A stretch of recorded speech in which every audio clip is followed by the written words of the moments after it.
A primeira leitura, tirada do livro do Êxodo, nos faz contemplar Moisés sobre o monte para rezar de braços levantados.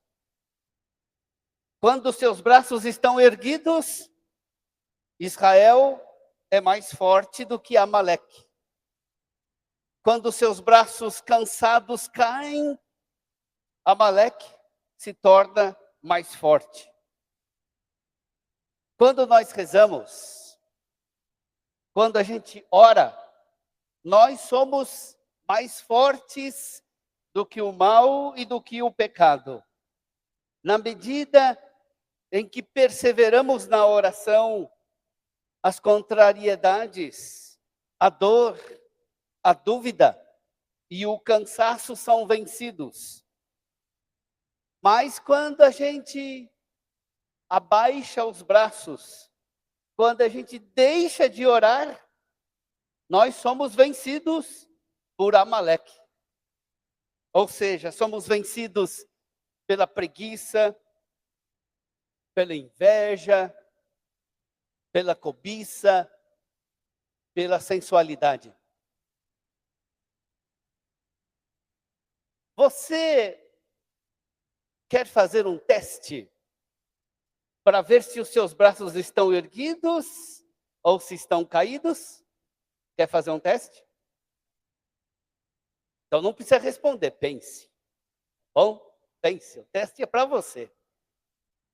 Seus braços estão caídos se você experimenta as exigências da vida cristã como muito pesadas, impossíveis de ser vividas. Se você acha que a vida cristã é muito dura, é porque seus braços estão caídos.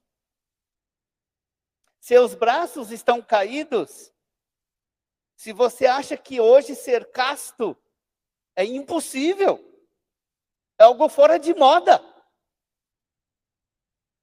Seus braços estão caídos se você acha que ser justo, ser honesto, é um comportamento acima das suas forças. Seus braços estão erguidos se você experimenta as exigências da vida cristã, sim, como exigências acima das suas forças, mas você está seguro de que a graça de Deus não falta. Os seus braços estão erguidos quando na oração você experimenta a vontade de Deus como o melhor para você mesmo. Quando você acolhe a vontade de Deus como aquilo que vai te levar à salvação. Seus braços estão erguidos quando você experimenta a doçura dos mandamentos de Deus. Não tanto o peso dos mandamentos, mas a doçura. A oração confiante é fonte de energias para começarmos a fazer aquilo que nós pedimos. Orar pela paz, por exemplo, nos leva a ser construtores da paz. No Evangelho, Jesus conta a parábola da viúva, que pede justiça a um juiz injusto. Olha só que situação, né, gente? É uma situação sem saída. Uma viúva que não tem um marido para defendê-la, não tem dinheiro para contratar advogados e cai na mão de um juiz injusto. O juiz deveria ser justo, mas ele é injusto. O que pode ela fazer? De fato, as viúvas eram vulneráveis do ponto de vista econômico, podiam ser exploradas, como recorda Jesus quando acusa os líderes religiosos de devorar a casa das viúvas. Não podendo dar-se ao luxo de recorrer a um advogado, aquela viúva da parábola apresenta-se sozinha em representação da sua causa contra o juiz. A viúva da parábola nos recorda também Santa Rita. Santa Rita, por si mesma, não podia fazer nada.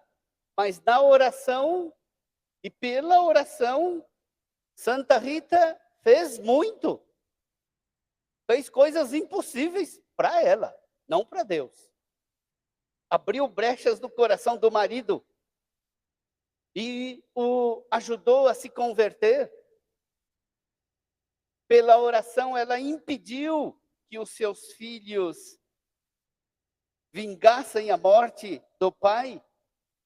Santa Rita é para nós exemplo de oração. Aquilo que Jesus pede na parábola de hoje: rezar sempre e nunca desistir. Orar sempre, sem desanimar. A oração é um clamor que nasce da nossa radical pobreza. Ora somente aquele que é pobre, ou seja, aquele que reconhece sua radical pobreza e por isso precisa recorrer a Deus. Como a viúva, experimentamos que a nossa situação não é a situação do autossuficiente, daquele que não precisa de ninguém. Não, quando a gente ora, a gente se põe no papel da viúva, no papel de Santa Rita. Necessitamos absolutamente de Deus, porque para nós é impossível, mas para Deus nada é impossível. Deus não é absolutamente um juiz iníquo, mas para orar de verdade, devemos nos dar conta da nossa extrema pobreza. O que significa orar sempre, sem nunca desistir? O que significa isso? Orar sempre, sem nunca desistir, não é forçar Deus a fazer a nossa vontade. Orar não é dobrar Deus às nossas reivindicações. A figura da parábola do juiz iníquo está presente nela para despertar em nós a experiência de nossa pobreza, não para descrever o comportamento de Deus. Rezar sempre, sem nunca desanimar, significa orar com liberdade. O que significa isso? Orar com liberdade. Acho que todos já tiveram a experiência de uma conversa em que nos sentimos à vontade. A gente vai visitar um amigo. A pessoa, o amigo com quem nós conversamos é familiar. É uma pessoa querida. Acreditamos na sua sinceridade. Nós nos olhamos nos olhos e nos entendemos imediatamente. Às vezes até sem palavras. Basta um olhar para tudo entender. Não temos necessidade de ficar escolhendo as palavras, pesando as palavras, porque sabemos que nós seremos bem compreendidos pelo outro. E se a gente erra, o outro nos corrige com amor. Nós não precisamos dissimular nossos sentimentos, nem esconder as nossas intenções. Já fizeram esse tipo de experiência? Já ou não?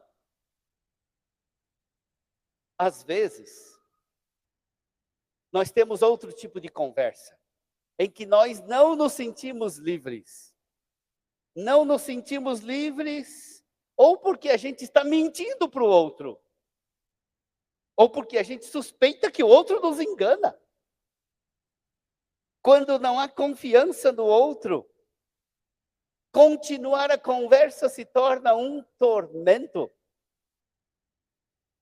Não vemos a hora de encerrar a conversa, porque não desejamos continuar dissimulando as nossas intenções, nossos sentimentos, ou porque não sentimos que o outro seja confiável.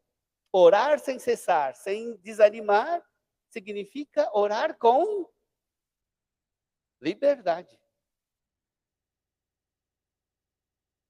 Orar sempre e nunca desanimar significa falar da abundância do coração. Oração é uma ação mais do coração do que da memória, mais do desejo do que uma repetição de palavras. Mesmo que eu reze utilizando fórmulas decoradas, a oração é feita sempre com o coração e não tanto com os lábios. As nossas palavras devem tocar o mistério, mas não devem aprisionar o mistério de Deus. As orações decoradas têm por finalidade nos abrir ao mistério da presença e da ação de Deus. Orar sempre e nunca desanimar significa fazer silêncio. Não é o silêncio vazio, mas o silêncio habitado pela alegria de estar na companhia de Deus, de estar na companhia dos anjos, de estar na companhia dos santos. Silêncio onde há alegria do coração por estar na presença de Deus. Orar sempre sem nunca desanimar significa dialogar com Deus. Ou melhor, não é só dialogar. Diálogo é, eu falo e depois o outro fala. Isso é diálogo. Orar é mais um dueto com Deus do que um diálogo. A oração é diálogo, mas é principalmente um dueto. Isso acontece quando nós nos unimos à oração que o Espírito Santo faz em nós. De fato, o Espírito foi derramado em nossos corações. O Espírito Santo reza em nós com gemidos inefáveis. Ele reza em nós clamando Abá. E para orar, a gente se une, a gente faz dueto com o Espírito Santo. A gente só não pode desafinar, né? Nesse dueto. Mas a gente faz, né, este dueto de oração.